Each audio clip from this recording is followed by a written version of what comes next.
Film dibuka dengan menunjukkan di suatu gurun yang tandus dan gersang yang jauh dari peradaban. Tepatnya di suatu tempat yang terpencil tinggallah seorang wanita tua yang hidup bersama seorang cucu perempuannya, di mana mereka hidup di sebuah rumah jagal yang menyediakan daging untuk para penduduk gurun. Tak lama kemudian terlihat seorang pria sedang mendekati rumah jagal mereka.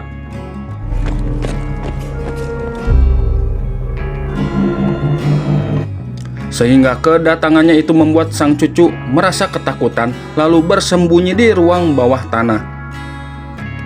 Tanpa diduga ternyata pria misterius yang datang menghampiri mereka itu tak lain adalah kenalan si wanita tua.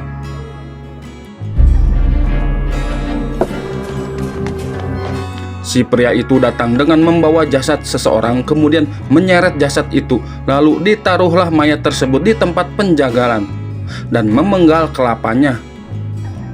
Hal ini ia lakukan sebagai bentuk balas dendam karena jasad tersebut merupakan salah satu anggota penjahat yang telah menodai kekasihnya.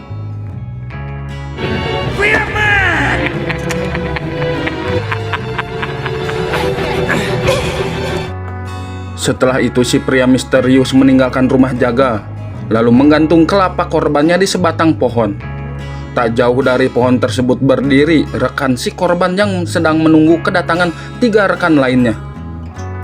Ketika ia bertemu, ia mengatakan bahwa dirinya lah yang selamat dari aksi pria yang kita lihat di awal film sebelumnya. Diketahui si pria misterius itu ternyata bernama Aman, dan kelompok orang ini adalah komplotan orang yang pernah menodai kekasihnya Aman. Salah satu pria berjubah merah merasa heran telah melihat kuda yang menjemput mereka lebih dari 1 ekor. Karena curiga, mereka mendekati pohon dan melihat Aman sedang bersembunyi di balik pohon tersebut.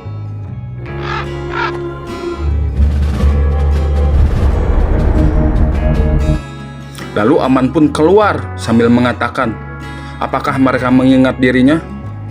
Sontak saja keempat orang itu lalu bersiap meraih pistol. Namun sebelum mereka menarik pelatuk, tiba-tiba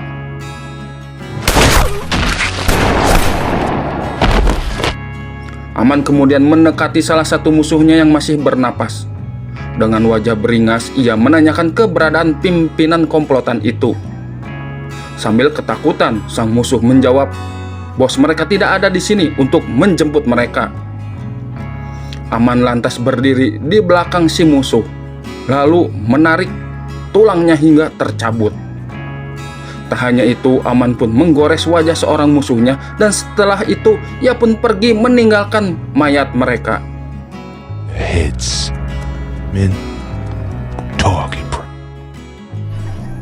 Might I say, these forbidding miracles and holy Tak jauh dari tempat Aman beraksi, beberapa kelompok penjahat sedang dirantai oleh beberapa sheriff karena melakukan keributan. Mereka menunggu kereta kuda membawa mereka ke lokasi eksekusi. Ketika kereta jemputan muncul, para sheriff pun menyiapkan para tahanan. Damn priest! All right, get up! Namun sebelum kereta itu sampai di dekat mereka, Aman lebih dulu melesatkan tembakan yang menewaskan para sheriff.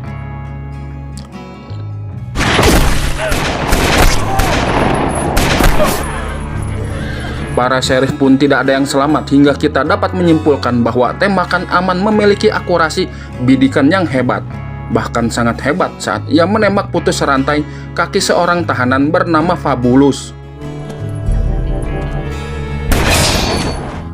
Merasa Aman berniat membebaskannya, lalu Fabulous pun mengarahkan rantai yang mengikat tangannya, dan lagi-lagi Aman memutus rantai tersebut.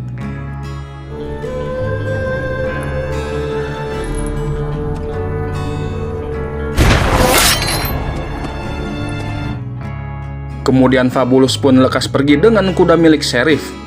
Sebelum para rombongan sheriff lainnya datang, ia berhasil menyusul Aman dan berterima kasih karena telah membebaskannya. Namun ia tidak tahu bahwa Aman sengaja melakukannya demi menjadikan Fabulous rekan kerja dalam menumpas musuh-musuhnya. Sementara itu para penjahat yang tersisa di lokasi kejadian dibawa sheriff ke tempat eksekusi. di mana tempat itu terdapat beberapa tiang gantungan. Lalu para tahanan pun diturunkan dari kereta kuda. Kemudian mereka diperintahkan berbaris untuk mendengarkan ceramah sang pemimpin sheriff. On. You painted. Sir, to whom do we plead? The smell of Jezebel has no power over meter. You cannot hang us without a trial. Selagi si pemimpin itu melontarkan kata-katanya, terlihat seorang penjahat buruk rupa bernama Kansa memasuki wilayah tersebut.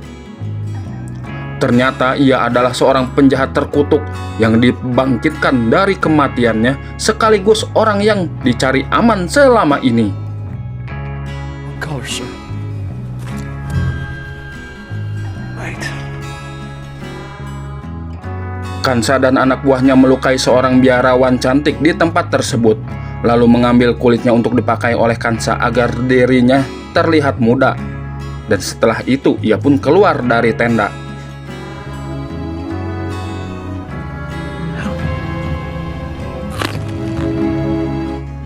Para sheriff yang melihatnya mulai curiga dan meminta Kansa memperkenalkan diri. Namun alih-alih menyebutkan identitas aslinya, dengan kejam Kansa melesatkan tembakan.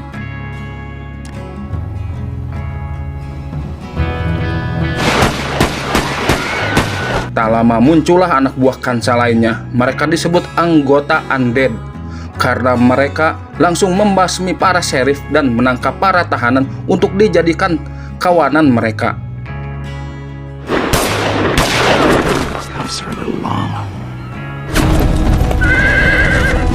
Sementara di tempat lain, Aman dan Fabulus baru saja tiba di bekas tambang. Di situ Aman memberikannya pistol kepada Fabulus, sehingga Fabulus mengira Aman ingin mengajarinya cara menembak. Lekas mengikat senjata itu di pinggangnya. Ia pun mundur selangkah ke belakang. Namun tiba-tiba ia terjatuh ke dalam perangkap. Aman segera menutup perangkap tersebut dan membiarkan Fabulus seorang diri.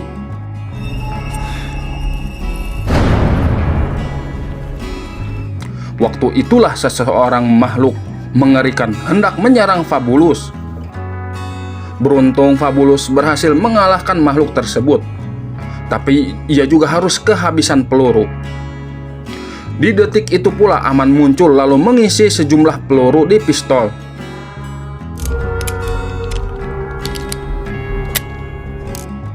Kemudian mengikat tangan kanan Fabulus supaya terbiasa menggunakan tangan kirinya. Setelahnya ia membiarkan dirinya berjuang sendiri. Seketika itu pun ia mampu mengatasi para makhluk mengerikan itu.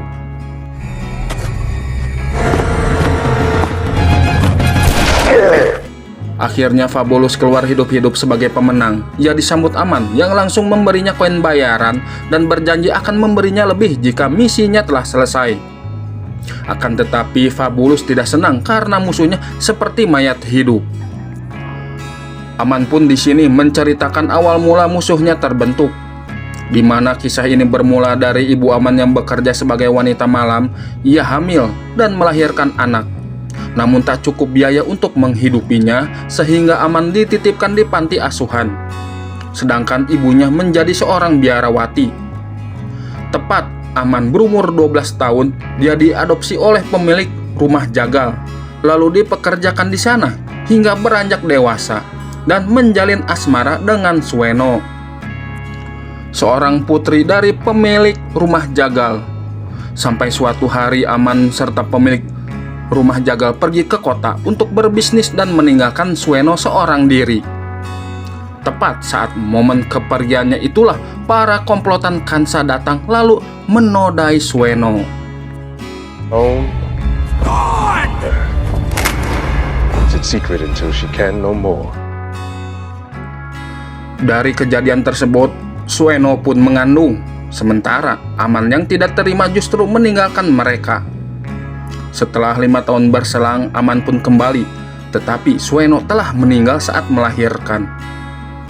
Aman yang tidak terima akhirnya balas dendam.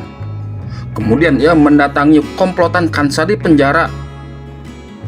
menundukkan para sheriff lalu mengeksekusi satu persatu kelompok Kansa.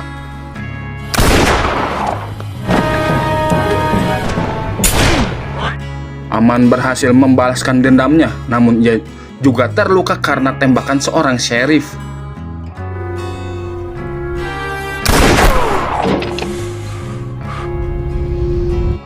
Kembali di masa sekarang di mana orang-orang yang telah bangkit itu meneror semua warga. Mereka menguasai tiang gantungan dan meminta para biarawan untuk memberitahu letak kuil suci karena ternyata Kansa selaku pemimpin berniat membangkitkan putranya yang tidak ikut bangkit oleh kutukan ibunya Aman. Sayangnya para biarawan tidak mengetahui keberadaan kuil tersebut, sehingga Kansa yang marah langsung mengeksekusi orang-orang yang ada di sekitar tiang gantungan.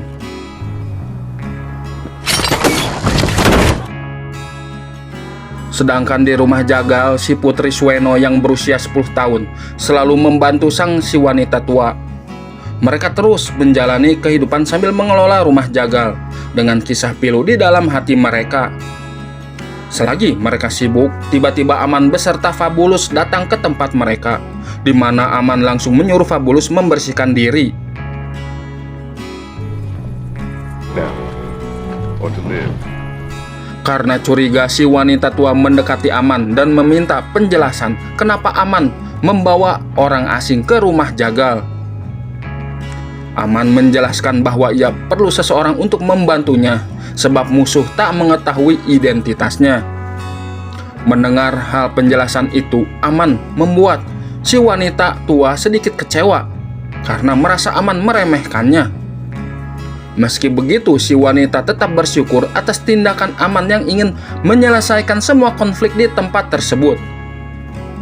Sementara Fabulus sibuk mencukur rambutnya, ditemani si cucu si wanita tua, di mana sang cucu menantang Fabulus dalam duel adu menembak. Fabulus yang tertantang pun menyanggupinya, sehingga setelah selesai memangkas rambutnya, mereka pun beradu skill di luar rumah. Namun sayang, Fabulus harus kalah.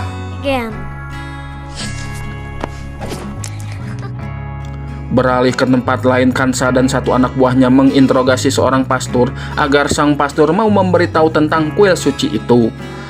Tapi sang pastor bungkam sehingga anak buah Kansa menggeledah seluruh tubuh sang pastor, lalu menemukan peta yang menunjukkan lokasi kuil yang mereka cari. Diablo.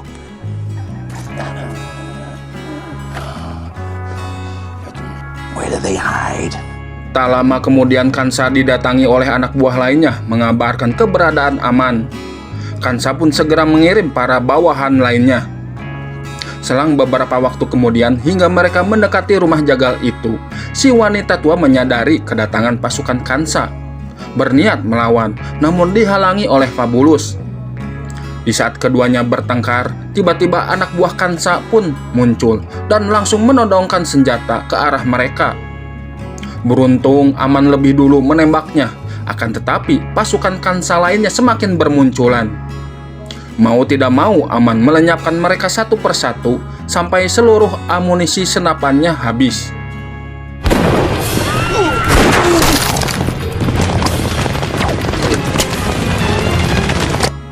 Dalam keadaan terdesak, akhirnya Fabulus muncul untuk membantu Aman. Dengan skill menembaknya, dia mampu menjatuhkan musuh satu persatu. Namun sialnya, ia juga malah kehabisan amunisi dan musuh semakin mendekat. Terpaksa Fabulus pun masuk ke dalam rumah jagal, sehingga pertempuran jarak dekat pun terjadi di antara Fabulus dengan pria bertopeng duri besi. Musuh juga mengincar cucu si wanita tua itu, sedangkan si wanita tua terpental akibat pukulan si pria bertopeng duri besi itu. Melihat itu, Fabulus inisiatif datang membantu dan membasmi lawannya.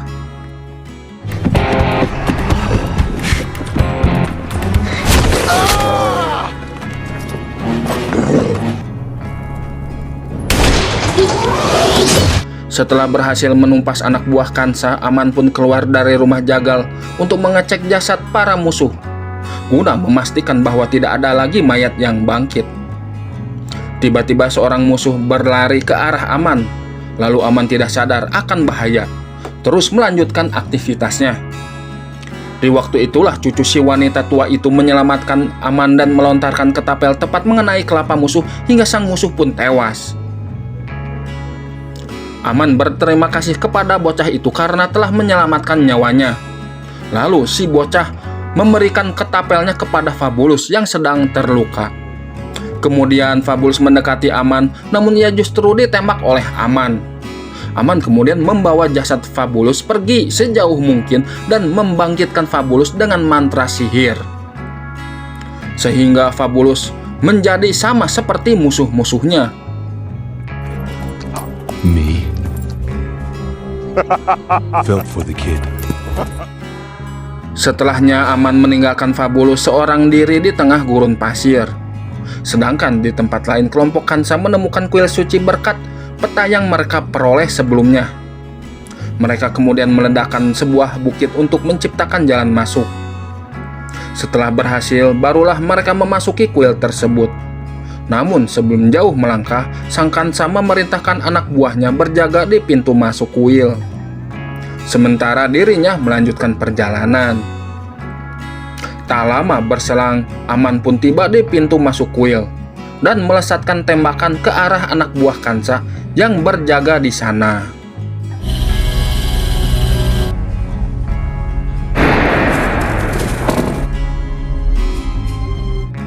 Sehabis itu, Aman lekas mengejar Khansa dan tiba di atas bukit yang akan digunakan Khansa untuk membangkitkan jasad putranya. Di sana salah satu bawahan Khansa mengancam Aman dengan menyandera seorang wanita. Namun tanpa pikir panjang, Aman pun menembaknya hingga tewas.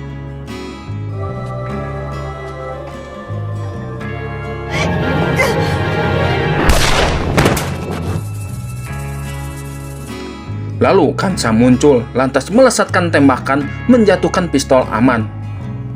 Dia pikir akan mudah melenyapkan Aman begitu saja. Namun tiba-tiba Fabulus datang menodongkan pistol ke arah mereka berdua. Maka sebagai solusi, Aman dan Khansa pun berduel layaknya seorang koboi. Dan dengan satu tembakan Khansa pun roboh. Kemudian Aman memisahkan telapak Khansa dari tubuhnya. Ia juga menghancurkan jasad putranya Khansa. Maka selesailah aksi balas dendam itu. Di akhir cerita, Aman pun memberikan Fabulus bayaran serta memberikan pistol kepadanya. Dan film pun tamat.